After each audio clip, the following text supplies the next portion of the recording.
just jump, get on the back of that damn bull and see what happens. If it throws you, you get a little banged up. Excellent. Because that is where real character is built. Kick back, pour yourself a nice dram of whiskey, and let's settle you in for some low-key conversations on high-performance living. This is Wise Words and Whiskey. For those of you that are hanging out with us right now, I want you to all meet Mr. David Walsh. And David Walsh is an unbelievable human being. He's known as Mr. YouTube. He helps savvy, smart, and sophisticated business owners maximize their authority on YouTube. If you want to check him out at davidwalshonline.com, please do so. He spent, the last 22 years building these videos for your business. And prior to that, you were a 14-year competitive Olympic Taekwondo expert.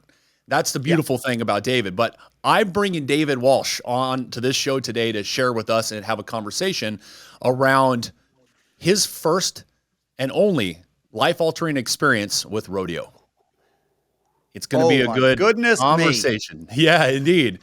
That's going to be a good thing to unpack because there's so many unbelievable variables in that you still carry to this day to live this high performance life that you do and to kick ass for your clients, which is, you're doing it for me as well, which I think is fantastic. But first, I want to tap into the whiskey we're going to be sharing today, which I think is fitting for an Irishman. It's the classic Jameson.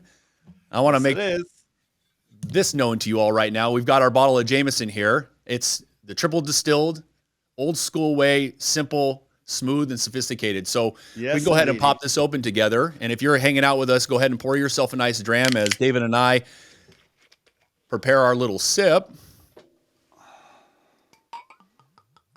Oh, the glug, glug, glug. Yep. That's right. David, I appreciate you being here, brother. As we say, pleasure to be here. Yeah, sláinte. Sláinte.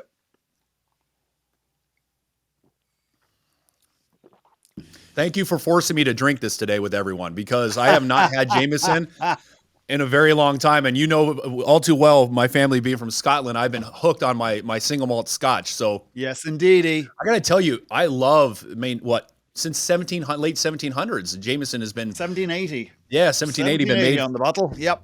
Absolutely. And it's so smooth. I love those vanilla notes that are in that and like a little light oak on the back of the palate. It's phenomenal. I mean, you drink it regularly. This is your kind of go-to whiskey? Yeah, it's like one of those whiskeys like I got from my dad. You'd have your Paddy, you'd have your Jameson, you'd have a Hennessy from time to time in the drinks cabinet and stuff. So it's one of those that I guess is passed down. Right. So you stick with what is passed down and what you know. Well, I appreciate it. What I know. Well, it's phenomenal. If you have not tried it, highly recommend giving Jameson a go. It is a really good whiskey. I prefer it over Jack Daniels if I'm going to drink a simple, really smooth whiskey as well. So again, I'm glad we're here. But without further ado, I want to jump into that life-altering experience with rodeo. The first and only time. But brother, I got to tell you, when I read your post about that, we had conversations around that because I had a life-altering experience with rodeo as well. And I took away from your experience the same thing that I took away from mine. And it's important to unpack that together. So I just want to dive into that right now. And I want you to share with me and share with everybody's hanging out, like what inspired you to do that? What did you take from it? And how has it stuck with you all this time now to this day, all these years later, that has driven your life to the level it has? Well, I don't know if inspired to do it would be a word I would use. And for those that are watching or listening, you'll find out why very, very soon. But I'll jump straight into it. So I was about 3 or 4 and we were living in the west of Ireland and my parents had a farm. We were rearing calves.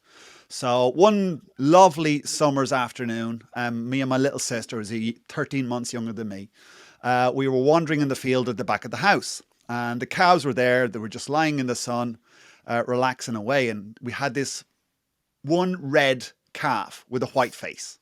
Or I remember it to this day, even though it's like 40 whatever years ago. I still remember him lying down there, just soaking up the sun and chewing his cud. And I just said to my sister, like, let's get on the back of this calf.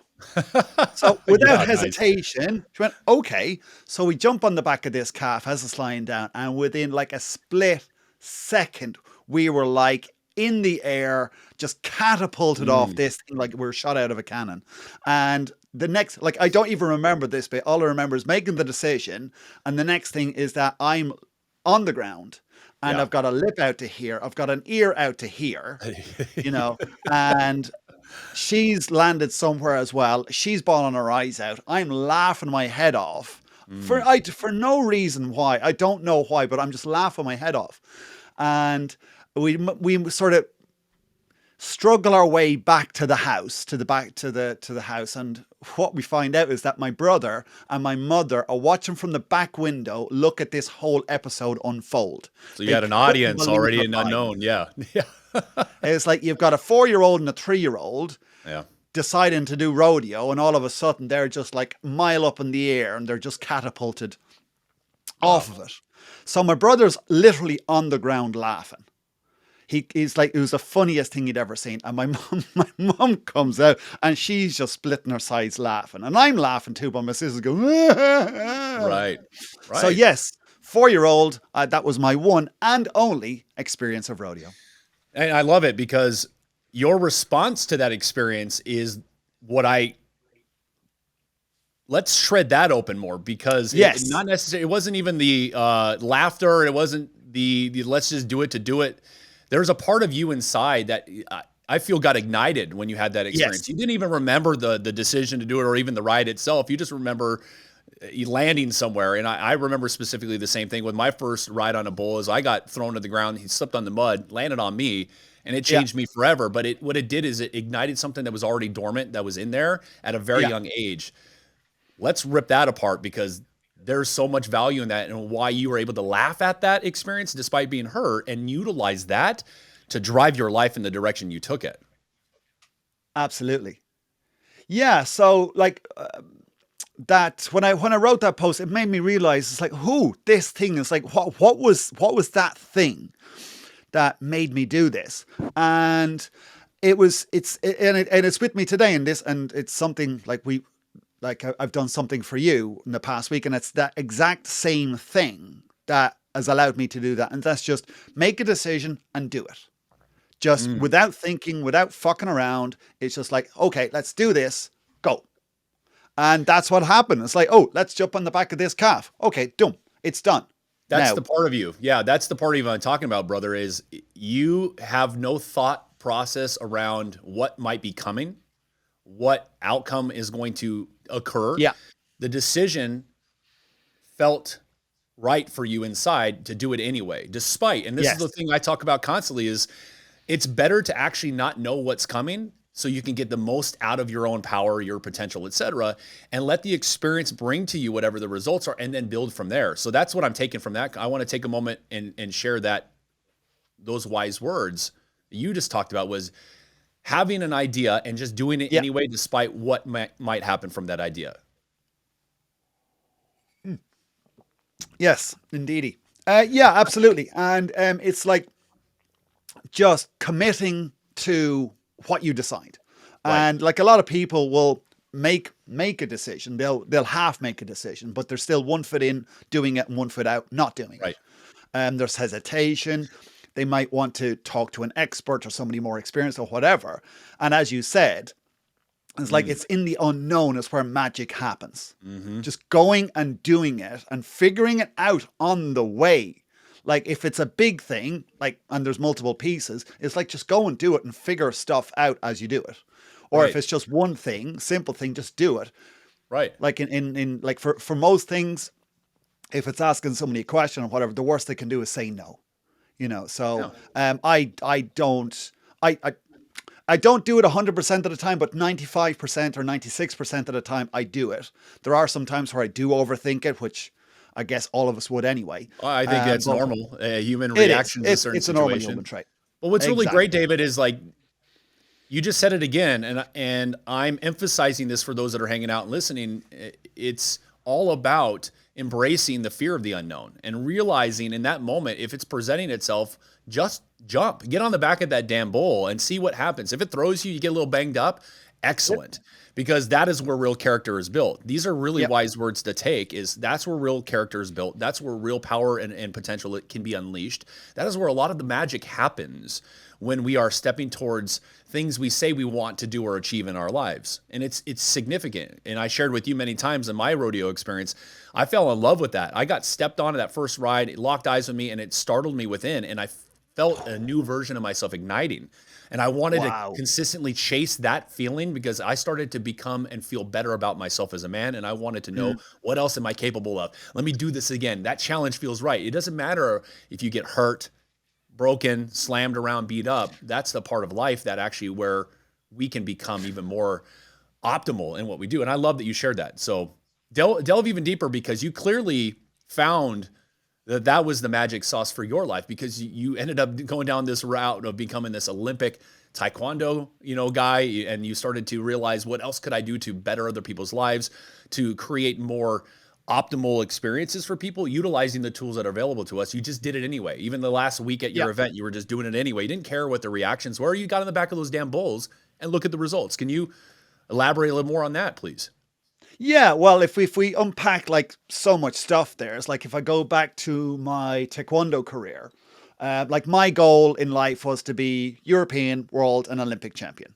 Unfortunately, I didn't get any of them, but I did get 16 national championship titles, international gold medals, stuff like that. So I'm content. Not ecstatic, but I'm content. Right. But with that, I remember when I decided I was going to do whatever it took to get there. And it was August 1997. I was competing in England, and my coach at the time was British.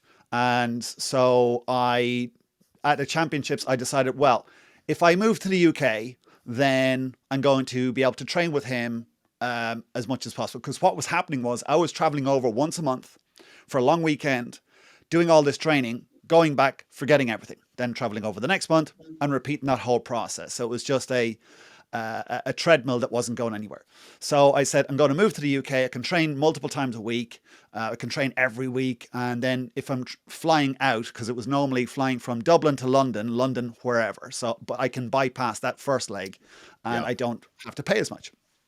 So I made the decision, and I spent 2 weeks setting up job interviews in the UK. And at the time, my manager was my boss's son-in-law, and the boss worked in the business. So I had to go to my manager for a reference for these job interviews and say, please don't tell the boss. Everyone in the office knew I was leaving except the boss. Okay. So, so I had set up 5 job interviews for 1 week. And I ended up with 8. Of course I did. 8 job interviews and getting 5 job offers out of those 8. So I handed him a notice as soon as I left on holiday. Then I had 1 week in London, and then I had 1 week to finalize my stuff and then move over to the UK. But it was just a decision to go, I'm doing this. And I set everything up, and it just fell into place. And again, I had no clue what was going to happen. Right. That's Like what I was about to say. The first job interview I went, they offered me the job straight away. It says, we love you. We want to hire you straight away. Because I was a web developer at the time. And in the late 90s, web developers were like gold dust. If you could get a good one, you snapped him up big time. Right. Right. So yeah, I just made the decision. And within a month, I was living in the UK. The company had actually, were going to pay for a week for me in a hotel, and then they were actually shipping me off to Seattle for a week's training. I was working for a software company, so, and they also gave me money to buy a car and stuff. So, and this just come out of nowhere, absolutely right. nowhere. So I want to ideas, nothing.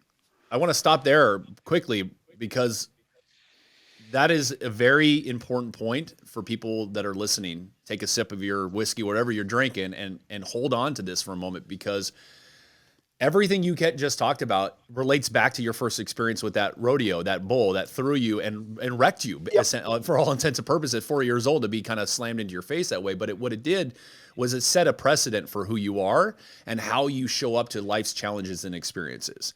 The wise words you just said was, it didn't matter what it was. I had no idea what I was going to experience. I just knew I needed to make the decision to execute on it anyway. And whatever Yeah. comes is meant for me to then take from there and expand and go into another chapter of my life, which is why I wanted to stop you right there to make sure this lands with people, because what we do as humans is we tend to feel these uneasiness in challenges, and we pull away and try to find something we can tether to that keeps us a little comfortable and allows us to know a little bit about what's coming, and then we limit ourselves in that experience. It's the same thing when we're talking about whiskey. I share with some of my close friends who are beer drinkers who now are drinking whiskey because they've never had anybody actually hold them in the challenge of letting their palate develop over a very fine spirit, no matter what it is, so they can have a good experience with it. They just grew up with, I tried it, it tasted horrible, and I'm ruined for it. And nobody ever gave them the atmosphere and the environment of these unknowns, what whiskey's all about. So going back to what you said, David, I think it's great. If you heard that, those are really wise words, is when you want something and you are faced with an opportunity to get it, and yet you still don't know what it's going to produce, you have no idea what it's going to ask of you, do it anyway. Do it anyway, even despite failures, despite falling on your face and getting bruised up. Do it despite what anybody might actually think of you, because you'd be surprised where, like David said, I wanted to be these world champion taekwondo guy, but I still ended up getting something, not what I wanted, but I was so connected to just where I wanted to see myself. I didn't care how I got there. All I know is I focused on the desire, the commitment, and whatever was thrown my way, I would kick back at it, and I resulted in something that was still satisfactory for me, and I still feel happy and successful in my life because of it. Would you agree? Absolutely. Absolutely. You know, and like I said earlier, it's like in the unknown is where the magic happened. I tripled my salary in that one move. Tripled. So it's right there. And that's possible for anybody if they allow themselves to embrace the absolute discomfort that comes from not knowing what the hell's going to happen. Exactly. Wise words, my man. Wise freaking words right there. So that was my move over to England, and then working for a software company. I was traveling over Europe working for them, but I got to compete. I got to train. I got to do what I wanted to do and get better at what I did. And that's when I started winning international medals across Europe, even some in the US as well. And the next level was to go to the US itself. I had a friend on the Irish team who was American, and he had a connection with a guy called Stephen Lopez, who was Olympic champion at the time. He says, I'm going down for a week's training. Do you want to come? I says, why not? Again, total unknown. I didn't know him from Adam. I didn't even know if he was going to like me, anything. Bought a ticket, hopped on a plane, got picked up in St. Louis, and we drove from St. Louis all the way down to Houston, 17 hours, and went training there for a week. Absolutely loved it. Got on so well with the guys that they said, hey, if you ever want to come back, let us know. You can train with us. And lo and behold, 2 months later, I was back training full time in Houston, Texas. Oh, well, I'm going to stop there too, because you hit something that is crucial, that's widely overlooked in society right now. Man, I love the wise words that come out of your mouth. But what I'm reading between the lines with, and I want to share with everyone hanging out and listening, is how you were able to stay engaged with your intuition. You are relying more on your intuitive side to kind of feel into something, connect to it, despite the over logical, rational minds that we've built in this today. You've allowed yourself from that, and I will say it came from that rodeo experience of yours, that bull throwing you around, because what it did is it forced you to become present with yourself and allowing you to realize, wow, what a wild experience. It doesn't matter that I got banged up. I liked the way I feel about this, and it turned that on, and you started to approach all of your opportunities from that more intuitive space, which is why you invited that guy. You didn't know him, but you felt something intimately, quickly about this person and said, this is the right choice. Let's do it anyway. And whatever comes, I will deal with the outcomes later. It's beautiful. Same thing in Kung Fu. And we talked about that, our martial arts is practicing Kung Fu. My teacher always talks about allow the attack to happen. The principle of ancient Michuan or Tai Chi, as it's called, is allowing the attack to happen and letting the right response present itself. When you are preparing for something coming your way, you become more rigid, whether you realize it or not, physically, mentally, emotionally, spiritually. You become rigid. You don't see it, but it's there.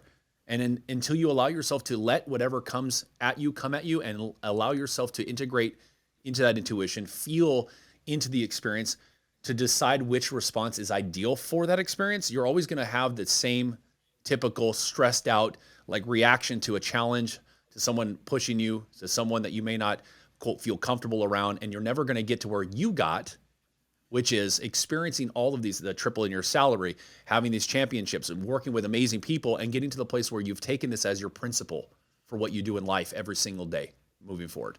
And I love that. Absolutely, because at the end of the day, I had one single focus. I wanted to Right. be European, world, and Olympic champion. So it's like, what is it that I need to do to achieve that goal? Move to the US, move to the UK, move to the US. Then there's even more travel after that, which I'll possibly come to. But it was just like, I'm going to do this. And I did whatever it took. Like I ended up living off credit cards for like living a whole year in Houston. But it was like, this is my goal. This is what I want to do. Let me right there, Dave. I'm sorry. I want to stop you right there again, because again, you're just spitting out these really unbelievable wise words for people. Is another key point. If you're listening, take note to this. He was willing to do whatever it takes for the beacon he had set for himself, an outcome, a goal, whatever it's called or labeled, it doesn't matter. He put it out there, and then he didn't care about it anymore. It's there. It's never going to go anywhere. Now I'm willing to do whatever it takes, put myself in whatever positions in any environment, and find the right resources to surround me so that I can experience the journey that it takes, so that when I land where I expected myself to be, I am still satisfied, even though it might not be the gold medal in the Olympics, I get the bronze, or it might not be the $1 million salary, it's a $250,000. It doesn't matter. And I wanted to stop you there because this is a key piece of it. You said I lived off credit cards. People are afraid to do those extreme radical, approaches to achieving what it is they say they want. When I hear people say, I really want this, but I can't afford it. If you really want it, you'll find the means to make it happen. And here's where we get stuck. And I'm going to throw this at you, and I want to hear what you have to say about it. Is we see means as money only, where if I can't afford something, I'm shit out of luck. I can't do it. Yep. But there's so many different ways in which we can achieve what we want. Have you ever thought about, if you're, I can't pay my rent this month. Have you ever thought about having a conversation with your landlord? Hey, look, here's where I'm at. Here's what I'm facing. Here's where I'm stressed out.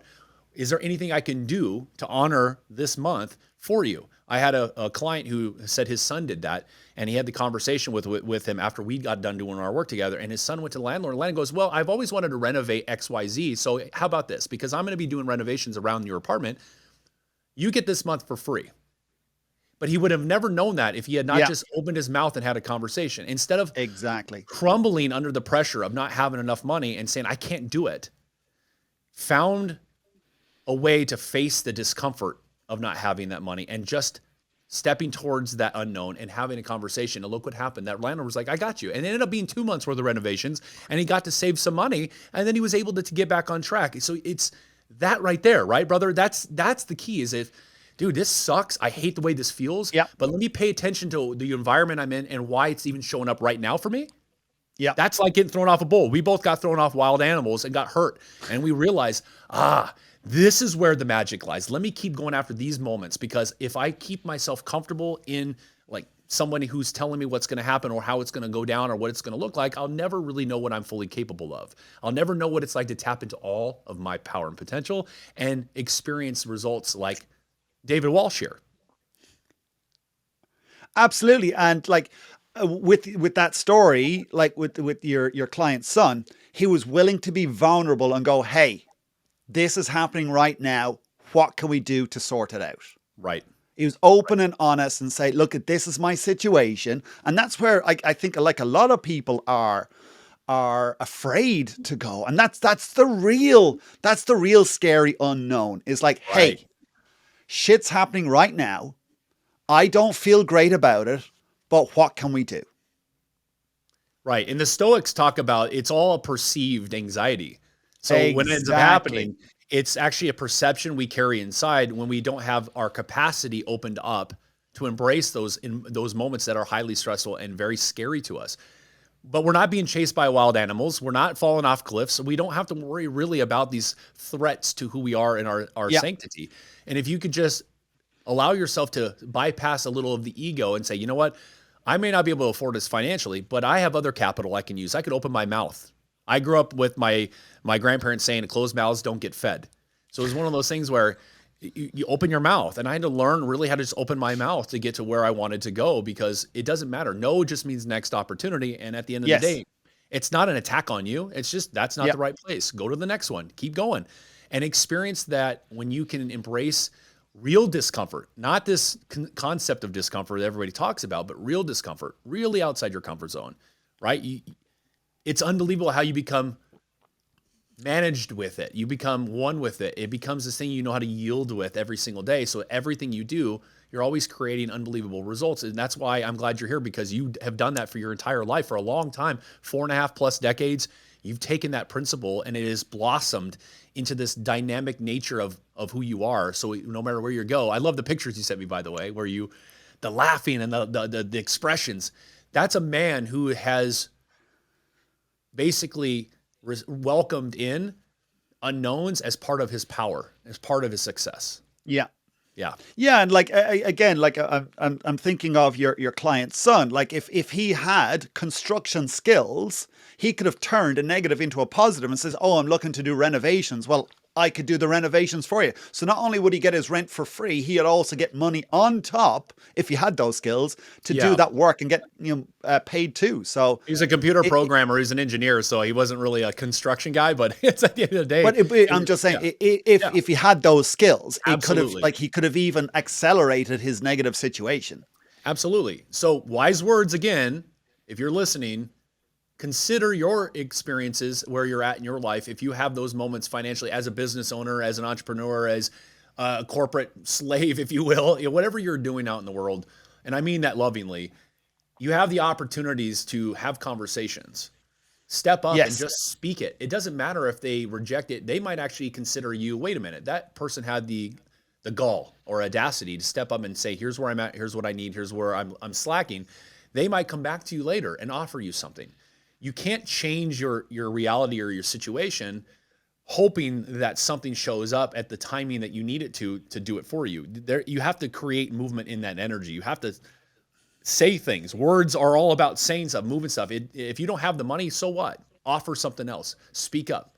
Talk to someone. Tell them where you're at. Be a little bit more vulnerable. Be radical in your approach, but have conversations with people. Step towards the things that scare you the most. Those are the wise words that I would take home. And I've lived by is, if it challenges me and scares me, like even doing a podcast, etc., I'm going to go do it, because there's so much good that can come from it. And it's only going to get better with each time you take that step towards it. Yeah, absolutely. And like I've found in my life, and even more so in the last 12 months, that the more it scares you, the more you actually have to do it. Amen. Like before, I would do half of them yes, half of them no, because I was scared. But now, the more it scares me, the more this thing is like bringing tears to my eyes, the more I have to do this. Do it anyway. Do it anyway. One of my key philosophies in working with the powerful and prominent folks that I have the privilege of slaying their demons and unfucking their lives really is understanding that I'm in their life when they feel rattled inside. That is key for them to embrace that and go after it head on. Same thing in the military. We are in positions constantly that scare the crap out of us, but what they do is they train us in these environments that push us beyond our mental, emotional, and physical limits, even spiritually, so that we can actually be so calm and steady in chaos that we are these elite, efficient fighting machines. There's a reason they do it that way. If they allowed us to slack, well, how could we be the most effective military in the world? We wouldn't be. So at the end of the day, I say this to people out there right now, is if it rattles you from within, that's good. The only way you change. If it scares you, if it rattles you from within, it's going to change you. If it does not shock you, find something else.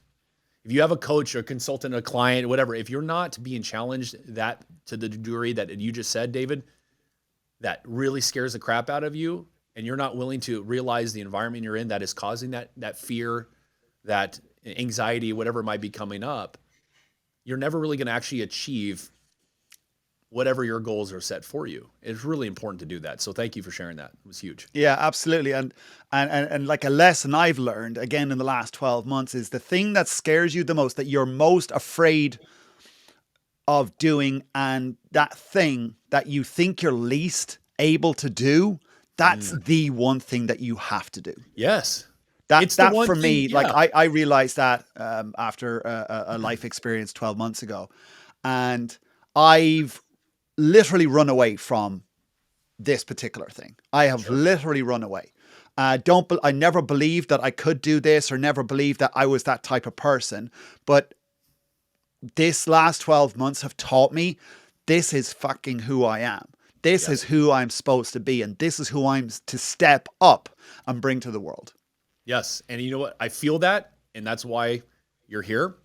That's why we're talking, because it started back at 4 years old. It started in that moment. Yeah. So that when you faced that experience that I know, and we don't have to talk about now, but I know it intimately while having a conversation with you, you knew how to move yourself through the process of grieving, whatever it came about it, and then do something with it. See, most people get taken down by these life experiences that kick us right between the legs. They do. And they allow that to overcome who they are. They let that consume their thinking, their emotions. And then they look at life externally and blame life is the reason why they can't get out of that hole, instead of realizing I can use this as a power source for my success if I'm willing to embrace it and realize, where is the good in these, seemingly negative experiences? Where is the gold in the discomfort and the pain that I'm going through right now? Where is the patience that I should have with myself and realize it's okay to be in this moment and stop trying to get somewhere else because I don't like the way it feels? And those are more wise words. I'm absolutely going to land with you, and I know you'll agree, is giving yourself the moment to go, I am in this pain for a reason. Let me embrace it. Because if I try to get out of it too fast, I might miss the very lessons that I'm meant to learn in this moment. Everybody wants it to feel easy and comfortable and good, because that's what, we've been taught. The escapism, the dopamine highs, when we get all the desserts and sugars and drugs, et cetera, we've got available to us. Nobody wants to sit in the uneasiness of life's experiences. We want to get away from it. But you and I are talking, and I want everybody to take a sip, if you've got to right now, and realize, maybe I do not give myself enough permission, Sláinte, again, to sit back with what I'm experiencing, feeling that sucks, and do something with it. Leadership is all about embracing the suck and utilizing whatever you are experiencing as a fuel source for your decision-making, your motivation, and your drive to continue to go on despite how much it might hurt. There are experiences in life we can't override or overcome that you might need to spend more time grieving, being sad about, etc. Have permission, do it. But don't let that be where it stops you or ends your progress or your career. Absolutely. Absolutely. Like I've had major learnings over the last 12 months from this particular life experience. Right. And I could have easily curled up in a ball in the corner and just be a puddle, no use to anybody, and no one would have said anything because of what happened. But that's not the type of person I am. That's not the person I'm meant to be. Like I found out the life lesson from that particular event, and I understand why that happened, and I understood how it came about. And now I also understand what I'm meant to do from that. Right. So I don't look at it as a negative or a positive. I just look at what is the learning right here. There you go. What am I to pick up from this? And if you're going through this shit right now, look at what you're meant to learn, because the sooner you learn, the sooner you get out of the shit. There you go. If you're not getting that life lesson or whatever it is you're meant to learn and understand, the universe is just going to keep throwing it back at you until you get that lesson. And it's going to get heavier. Simple as. It's going to get harder, and it's going to end up hurting you at some point. Some people, because of their makeup, might have physical pain come from it until they wake up and realize there's a reason this continues to happen. It's not a random act of anything. There are experiences we have, there are realities we create. Our nature, our being will produce that for us until we pick up the lesson. I couldn't have spoken those words even better than you could have right now. And those are wise words to take home with you. If anything from this conversation, those are the ones I would take is if you don't give yourself the moment to realize it's not negative, it's not positive, it is what it's supposed to give you. And there's value in that. And can I take from this something that I can use for my momentum forward? You're always going to spin in that incessant internal anxiety. You're going to feel unsatisfied, restless, unfulfilled, and you're going to always be chasing the high of what's next. And you're going to be chasing personal development. You're going to be chasing personal growth and spirituality. And you're never going to actually learn to embody it, embrace it, and live through it. It's going to always be outside of you. So I feel absolutely stoked that you just said that. Yeah, it's like when I see people who maybe their accountant screwed them over and took a load of money and all of these things, and, various things that happen in people's lives. I always ask, well, what did they learn from that, or what were they meant to learn from that? Because maybe if they stole, say, 20,000 or 50,000 or 100,000, now the lesson they're meant to learn is to put the processes in place so you don't get screwed over by an accountant. And if they don't do that, they could be screwed over for millions, like 1 or 10 or 20 million further down the road. So the universe is giving you this shit for a reason. Of course. And look at what it is, rather than complaining and bitching and whatever about it. It's like, okay, what am I to learn here? Like if you're on a rodeo and you get kept thrown off the same way every single bull, well, what the fuck are you not doing that's causing that to happen? Right. Is your grip crap? What, all of these other things, like you know more better than I do. But the universe is going, there's something that you haven't got right yet. Yep. Fix it. Then you'll fucking be where you want to be. And then it goes even deeper. I'm going to unpack that. You set up the right systems in place so that you have the external elements supporting the mistake that you made, so you don't have that mistake happen again. Yet you go even deeper and you realize, why would I be in a position to attract anybody in that would just take from me like this? What is it about me and my relationship to money, to my business, to myself that I have not faced yet, that I have not dealt with head on, which is the whole point of our entire conversation today. I've dealt with it head on, and despite the lumps I took, what have I not looked at that allows someone to come into my life and feel they have permission to take from me this way? So you set up the systems and the processes from the external to make sure that you hire an accountant that is legit, who is on point, who can take care of you the right way. But you also work on you, and you recognize, where are my blind spots? Yep. What is it that I have not dealt with when it comes to my own stress around making more money, having a bigger business, scaling, because it does unconsciously scare the crap out of people to scale their businesses regardless of who you are. Yeah. And I was on an interview the other day on the show, and I talked about it. He says, my audience is business owners, and I really want to know, they want to accelerate their business. I said, you cannot accelerate your business if you have not first optimized yourself.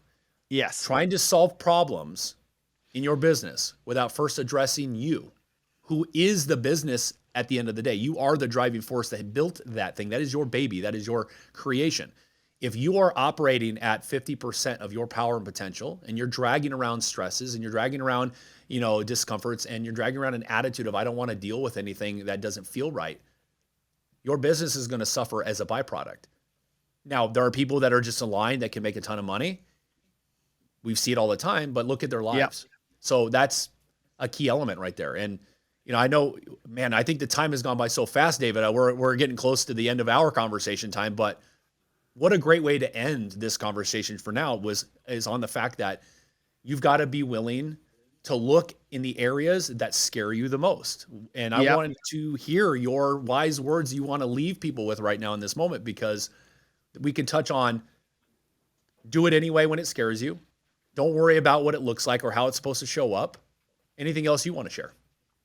Yeah. And one thing that I've come to terms with as well is that when you've got crap clients and crap customers, there's a reason for that. Correct. They're there to show you there's something missing from your product or service. that you need to tweak or fix or whatever. And like I talk with a lot of people in my industry, and they're going, "Oh, this client is doing this, and da da da da." They're complaining about that. They don't stop, yada. And like I've seen it both of my clients and potential clients. And what I say is, well, what is that thing that I haven't resolved in my product or service that is causing this to happen? Where's I the welcome capacity? things Yeah. like that now, Yep. rather Yep. than going, "Oh fuck, I've got to get rid of them. I've got to sack this particular client or whatever." It's going, what again? What's the universe giving? Why is the universe giving me this thing? What is it that I have to identify to fix it? Right. And Wise so words. Yeah. I'm going to interrupt last night. embrace shit, Yep. because the more Embrace it. shit you can handle, the better your life is going to be. Wise words to take with you right now, if you're listening all the way through to this, is the experiences you're having when they feel uncomfortable, awful, detrimental, negative, whatever label you want to give it, are telling you something deeper about you, your focus, and what Yes. you need to actually look at so that you can get through it and actually accelerate or climb that ladder of success in your life and in your business or whatever adventures you're on right now. It's crucial to recognize every moment is an opportunity for you to embrace the experience and say, what can I take from this that will better my life, better my focus, create positive outcomes? Until you embrace those experiences, you're always going to feel like you're spinning, right? Those are the Yes. wise words I want to make sure people leave with in this conversation, David. And I appreciate it because until you address those elements head on, you're going to be seeking external answers, solutions that are never really going to give you that ultimate evolution that you're looking for, that you're longing for. And you're going to feel stuck and uneasy in your life, and you're going to be pissed. And then you're going to be drinking whiskey inappropriately at the end of the day, trying to numb yourself out to the whole chaos that you've basically created for yourself. So thank you very much, brother. And it's been an absolute pleasure to have you here today. I'm glad we got to share this Jameson together. I look forward to doing it more with you again. Thank you, brother. And until next time, I appreciate everybody being here with me and David as well today. David, where can they hang out with you if they want to connect with you, work with you, experience your unbelievable acumen in what you do for people on YouTube? Yeah, so the top two places are, if you're on the YouTubes, go to youtube.com/David Walsh Online, or as you mentioned at the beginning of the show, is davidwalshonline.com. That's where you'll find me. Fan-freaking-tastic. Brother, it's always a pleasure seeing you. Thank you again for being here, and I look forward to having more with you down the road. Sláinte.